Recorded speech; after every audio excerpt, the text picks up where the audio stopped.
This is the Bible Book Club, where each episode we dive deep into the only book written 2,000 years ago that can still change your life today. Welcome to the club. Well, last episode, we learned that the words, "and the Lord called to Moses," are actually the link from Exodus to Leviticus. So the Lord called to Moses from the top of Mount Sinai in Exodus with instructions to build the tabernacle. And now the Lord calls Moses from the tabernacle in Leviticus with instructions on how to worship in the tabernacle. So it's this transition from the mountain to the mobile tabernacle, and it is complete. And Israel is moving into another phase of its journey to become a great nation, just as was promised to Abraham way back in Genesis when we studied that. So the three types of offerings that we've already learned about are the burnt offering, the grain offering, the fellowship, or also called the peace offering. And that is where we find ourselves this episode. We covered a lot of offerings last week. It was detailed, and we are going to cover just two more types this week. And these are still, again, all five of these offerings are made by the people, and they were completed through complex ritual sacrifices. And that's the division that we are in right now. Now, why? Why did they do this is the big question.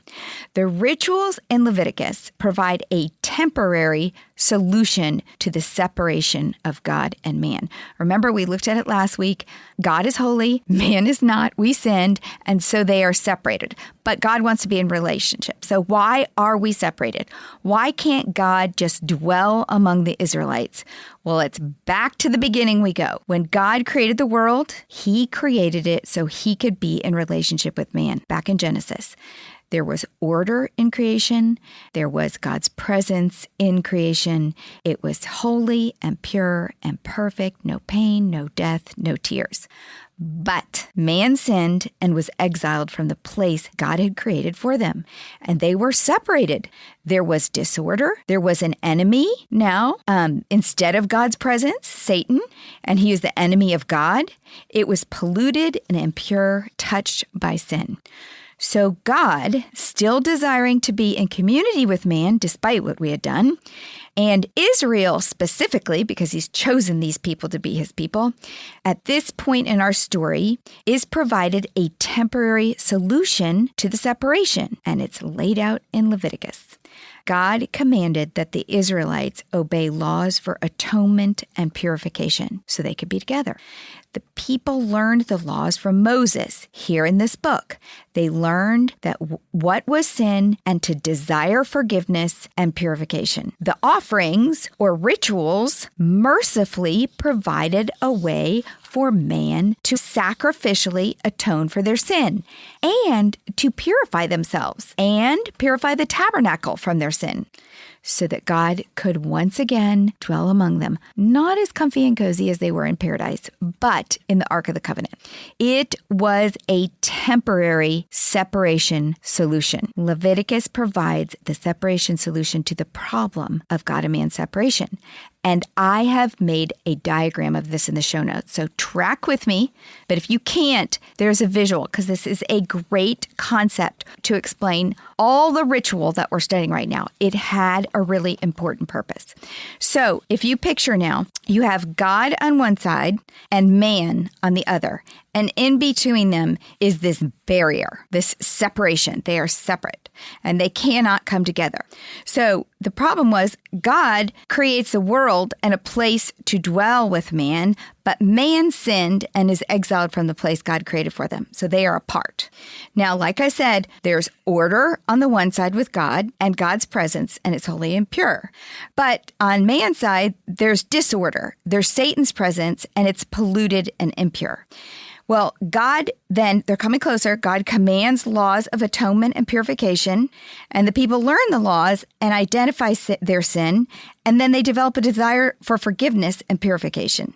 Now, the rituals are in the middle, and this is where God and man cross over. It's through the ritual that they sacrificially atone for their sin and purify for their sin, and then God can dwell among them, the people in the tabernacle. So I just kind of said it in two different ways. You can check it on a diagram to remember it, but if you remember remember nothing else about Leviticus, this was the purpose. This separation solution, until, of course, we know it all points to Christ. But until then, this is Israel's lot in life, is to sacrifice over and over and over again. And they need first the tabernacle for that, and then later they're going to build a more permanent tabernacle, the temple in Jerusalem. Okay, so what was the purpose of ritual? Ritual was a means for Israel to have limited interaction with God. It is limited. The tabernacle was a place that made interaction with God possible, despite their separation from God because of the fall and sin. The Israelites could come to the tabernacle and give something to God as a tangible way to express devotion, thanks, or to make atonement for sin and receive forgiveness and purification. And that covers those 5 offerings, 3 of which we had last week, 2 more this week. This temporary solution points to the permanent solution to our separation from God, which happened through Christ's death on the cross about 1,400 years after Leviticus. So they are going to be sacrificing a heck of a lot of animals between now and Jesus. Well, I tell you what, if we still had to be sacrificing every time we sinned, I'd be sacrificing a lot of animals too and thank the good Lord I don't have to. Exactly. All right, now it's back to the ritual law school part 2. These are laws for making offerings by the people, starting with the 4th offering of 5. The first 3, remember, were the burnt, the grain, and the fellowship. And these are the 3 basics that are done most often. The remaining 2 offerings are a variation of the burnt offering, and therefore are for atonement of types of sin. All right, so starting with the purification or sin offering, which is a distinct type of burnt offering, like I said. Why was it called a purification offering? Okay, so let me introduce to you this concept of sin pollution. And it's going to correlate with things you hear throughout the Bible about being clean and unclean and blah, blah, blah. What this sin offering accomplished is better defined as a purification offering. The sin offering purified the sinner and the sanctuary. It removed the defilement from the sin. So sin is a form of disorder. Like I said, there was order in creation and then there was disorder because of sin. And therefore, theoretically, sin is like dirt. It pollutes. Our holy God cannot abide the presence of people or things that are not clean. Each time people sinned, they contaminated themselves. They were unclean, and it created pollution in the camp. They made other things unclean by being unclean. So the burnt offering, explained in the last episode, solved the problem of the Lord's wrath with atonement, but it did not purify the one offering the sacrifice. That's why these offerings often go together. There still needed to be the removal of sin's pollution from the worshipers and the instruments of worship. The blood of this sin offering accomplished the cleansing. The tabernacle that became defiled because it was located in the midst of a sinful people was cleansed by the blood of the sacrifice, and the sinner was made clean and able to stand before God again. So that's the gist of why the purification had to happen. So it's really a purification offering. Does that make sense? Yes, but what continually goes through my head even as we are studying Leviticus and what we've already learned so far, I still don't understand why we have to go through all this ritual. Why some of it just seems so foreign and so weird. Well, it does. But then remember, it was a reminder to them of the third world they were longing for. Remember, the concept, the spirituality of God is something that we can't begin to understand. So this constant reminder of life and death, life and death. They lost the tree of life when they were kicked out of paradise. And that was a very real thing to them. We don't think about life and death as much as they did, I believe. And so the sacrifice of the animals, but trust me, this is just the tip of the iceberg on what we're going to get into in the symbolism of their world. And there was a lot more symbolism than ours. Like we have the Last Supper and we have certain rituals that we do repetitively in church, but they had a lot more. And purposefully, they couldn't read like we can read. We have the Bible we can study.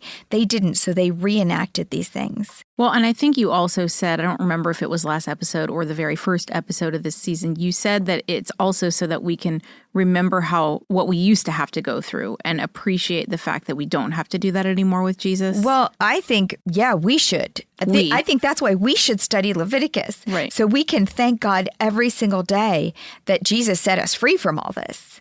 That yes, while this happened for over 1,000 years, it's not happening anymore. Okay, let's start in chapter 4. The Lord said to Moses, "Say to the Israelites, when anyone sins unintentionally and does what is forbidden in any of the Lord's commands." All right, so we're about to go over 3 types of sin. Unintentional, which is committed by mistake, which you still had to atone for. High-handed, which means you committed it with clear signs of rebellion. And intentional, but not high-handed, which was committed deliberately, but not rebelliously. Now, an example of my kids, basically. Yeah, exactly. They commit all 3 of those every day. Exactly. An example of an unintentional sin is just what it sounds like. Either you didn't realize you did it or you didn't realize it was a sin.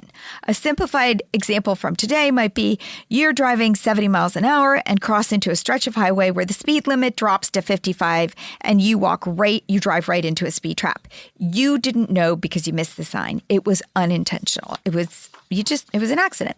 The outcome, however, is that you're still responsible regardless and have to pay the speeding ticket. Now, if you were going 90, that probably would have been high-handed. You knew what you were doing. You can't go 90, 100 before your car kind of shakes a little and you kind of know you're way over the speed limit. So you see the difference there. Unintentional sinning, there were classifications of offerings by types of people. Now, this makes sense because there were, different sin offerings for 4 different types of people. Priests, the collective community, a leader, and a citizen. And of course, depending on your responsibility, you had to offer more. It cost you more. Leaders and priests were held to a higher standard, right. basically. If you were president of the United States, you'd have to give a bull. I'm sorry. You got to. Whereas me, I'd only have to give probably a pigeon. All right. So the first 2, this is going to describe the offering, the priests and the collective community. And these were more serious, and their offering reflected that. The offering took place in the holy place, and it was more costly. It was a bull.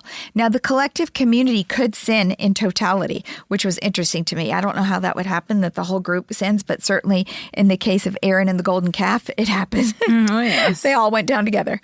So here's unintentional priestly sin offering. Verse 3, if the anointed priest sins, bringing guilt on the people, he must bring to the Lord a young bull without defect as a sin offering for the sin he has committed.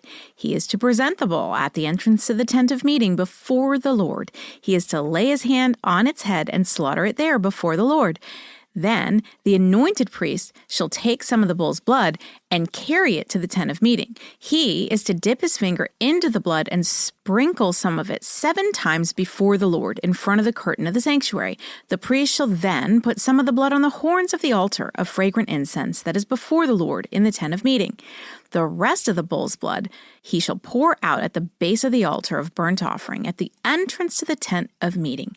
He shall remove all the fat from the bull of the sin offering and all the fat that is connected into the internal organs, both kidneys with the fat on them near the loins and the long lobe of the liver, which he will remove with the kidneys, just as the fat is removed from the ox sacrificed as a fellowship offering.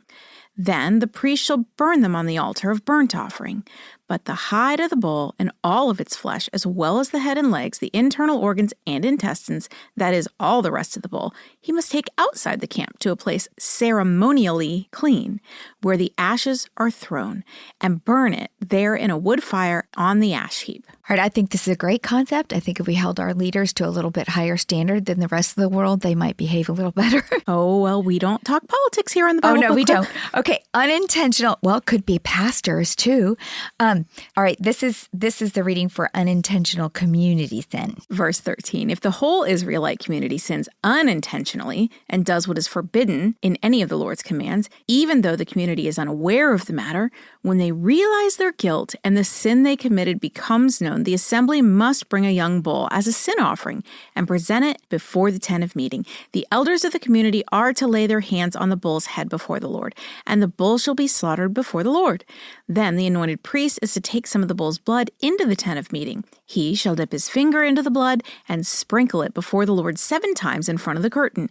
He is to put some of the blood on the horns of the altar that is before the Lord in the tent of meeting. The rest of the blood he shall pour out at the base of the altar of burnt offering at the entrance to the tent of meeting. He shall remove all of the fat from it and burn it on the altar, and do with this bull just as he did with the bull for the sin offering. In this way the priest will make atonement for the community, and they will be forgiven. Then he shall take the bull outside the camp and burn it as he burned the first bull. This is the sin offering for the community. All right, a couple of highlights for the purification offerings for priests in the collective community. It took place in the holy place of the tabernacle, which is a little more sacred than the outer courtyard. It was bulls only, so it was costly. Only the high priest can officiate. There were 2 applications of blood, sprinkling in the holy place in front of the inner veil and applying it to the horns of the altar of incense in the holy place.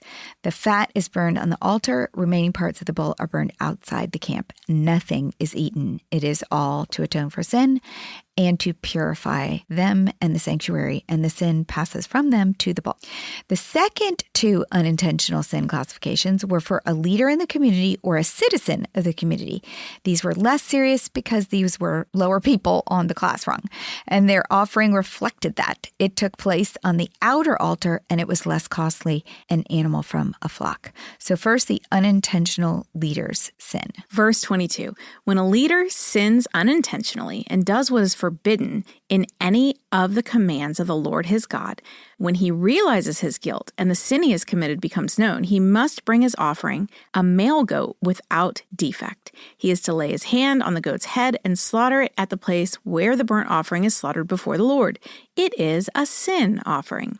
Then the priest shall take some of the blood of the sin offering with his finger and put it on the horns of the altar of burnt offering and pour out the rest of the blood at the base of the altar. He shall burn the fat on the altar as he burned the fat of the fellowship offering. In this way, the priest will make atonement for the leader's sin, and he will be forgiven. Okay, and here's a reading for the unintentional community member's sin. Verse 27, if any member of the community sins unintentionally and does what is forbidden in any of the Lord's commands, when they realize their guilt and the sin they have committed becomes known, they must bring as their offering for the sin they committed a female goat without defect. They are to lay their hand on the head of the sin offering and slaughter it at the place of burnt offering. Then the priest is to take some of the blood with his finger and put it on the horns of the altar of burnt offering and pour out the rest of the blood at the base of the altar. They shall remove all the fat, just as the fat is removed from the fellowship offering, and the priest shall burn it on the altar as an aroma pleasing to the Lord. In this way, the priest will make atonement for them, and they will be forgiven.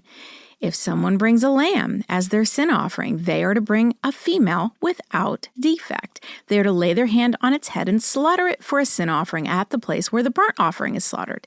Then the priest shall take some of the blood of the sin offering with his finger and put it on the horns of the altar of burnt offering and pour out the rest of the blood at the base of the altar. They shall remove all of the fat, just as the fat is removed from the lamb of the fellowship offering. And the priest shall burn it on the altar on top of the food offerings presented to the Lord. In this way, the priest will make atonement for them for the sin they have committed, and they will be forgiven. All right, so highlights from the purification offerings for a leader or a citizen took place in the outer altar, not in the holy place. It sacrificed a flock animal rather than the more expensive bulls. Any ordinary priest could officiate because probably they had to do a lot more of these. And there was only one application of blood to the horns of the altar outside the holy place. The fat was burned on the altar, and the priest, in this case, can eat the meat.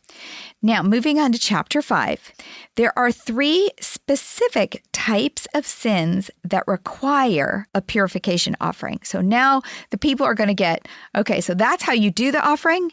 It's for unintentional sin, but let's talk about specific types of sins.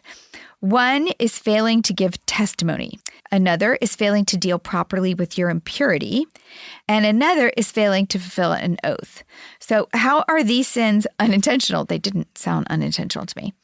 They are still out of neglect rather than high-handed or rebellious. God's bottom line for determining the classification of sin is the heart. Was the person being disloyal to God when they did this? It is all about relationship with God. So here we go, chapter 5. Well, I'm going to tell you, if I was a priest, I would probably unintentionally screw all this up because it's all like almost the same, only a slight little nuance. variation. Yeah. And I would have had to have a very detailed account of this in some kind of a book so I could remember it because this is a lot. Like God's a micromanager. Yeah, we're going to get to that. And not next episode, but the one after, we're going to get to that. Some bad things happen because it is so detailed. It's very detailed. But we'll get to that. And I guess if you're a priest, that's your only job is to know all of this. So they probably figure it out. But man, it'd be hard to remember. It was hard to remember. And truthfully, it's a hard job. I wouldn't want to smell like carcasses all day. I mean, just, it sounds brutal to me. Okay, keep going. Chapter 5. If anyone sins because they do not speak up when they hear a public charge to testify regarding something they have seen or learned about, they will be held responsible.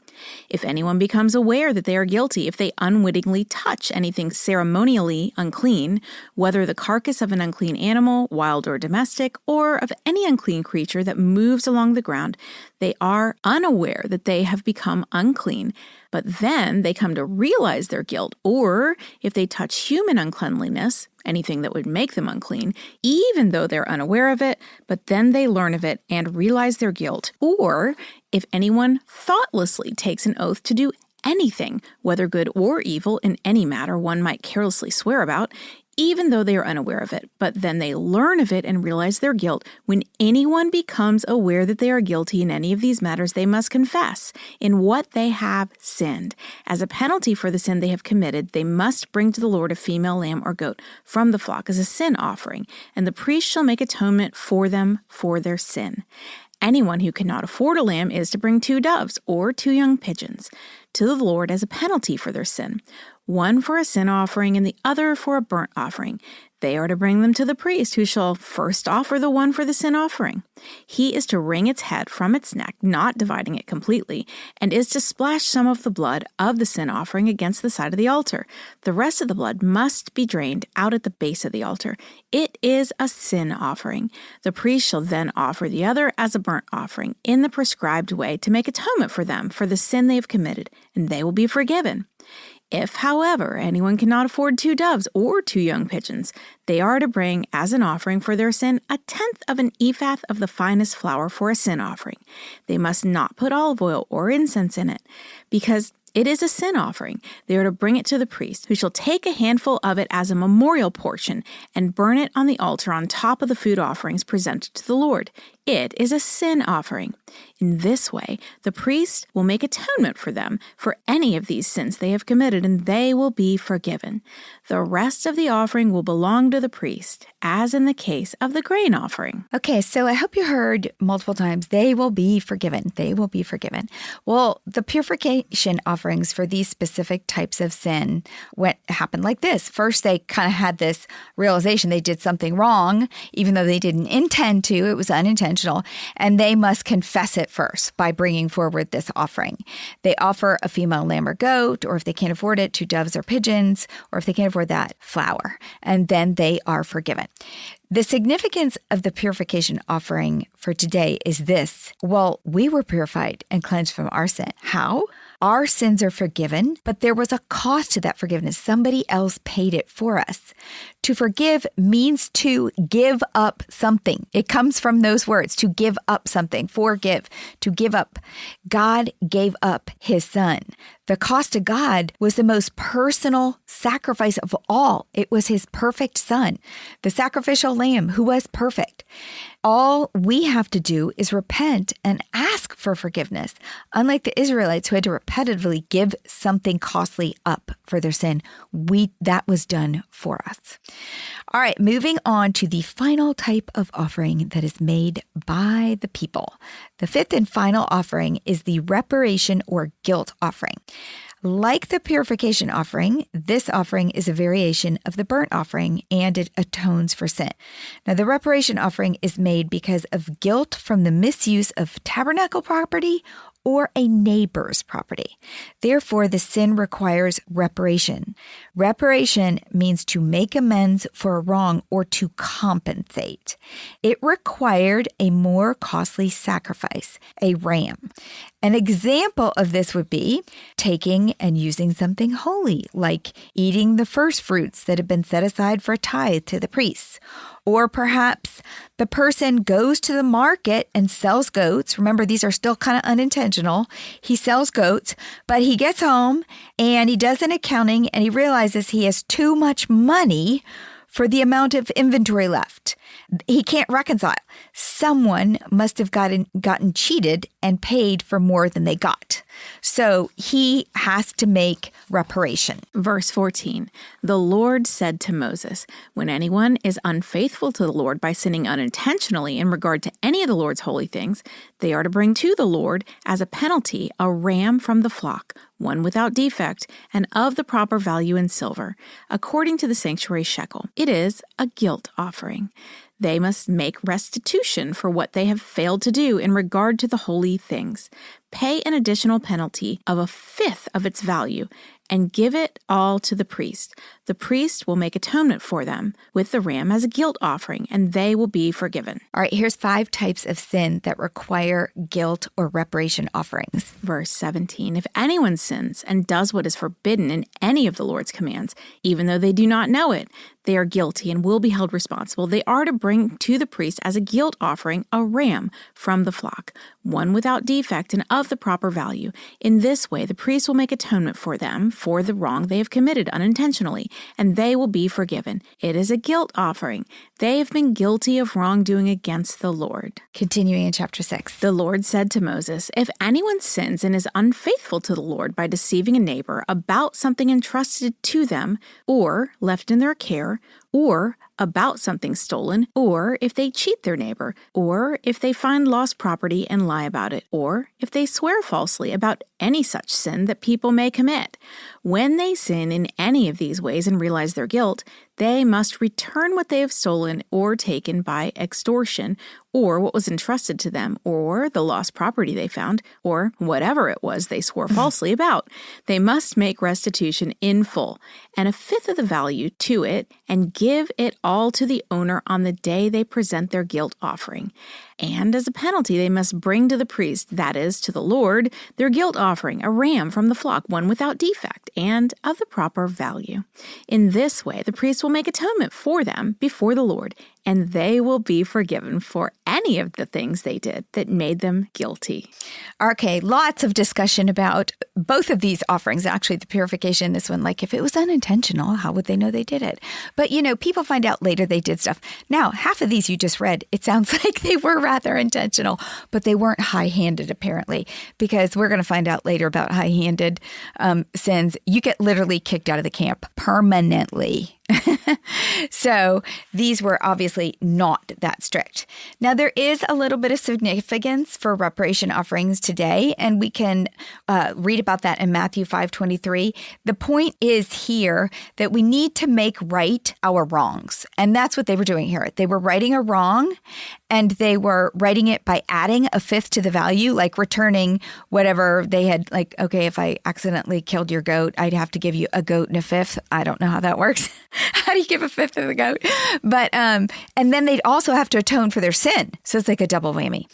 Today, we know from Matthew 5:23, it says, therefore, and he's referring back to this principle in Leviticus, therefore, if you are offering your gift at the altar and there remember that your brother or sister has something against you, leave your gift there in front of the altar. First, go and be reconciled to them, then come and offer your gift. And in this case, the gift would be a tithe or whatever. Maybe you were just laying something at the altar or your first fruits, whatever it was. Or bringing back whatever it was, like it said you had to. Yes, but to God, it's all about the relationship, and He wants us to go back and make whatever is wrong right. No disharmony, which I love that. You know, you said it would probably be not so much fun to be a priest and smell like carcasses all day, but it probably would be fun to be that person who got the job of taking all the things that were returned to the people in the temple and being like, hey, I got you back your cloak. And they stole it, they brought it back. Isn't it a happy day? I mean, to a certain extent, they did legislate a lot, I think, as priests. So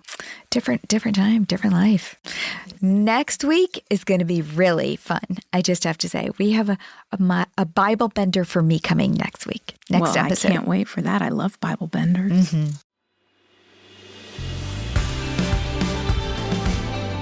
What's a club without friends? If you're enjoying the Bible Book Club, why don't you share it? And then you can say, Welcome to the club. New episodes drop every Monday, and get all episodes now on Amazon Music. As always, head over to susanme.com/Bible Book Club for show notes from today's episode. Bible Book Club is hosted by Susan Merrill and Heather Rubio. Edited by Buck Buchanan. Produced by Hayley Mawat.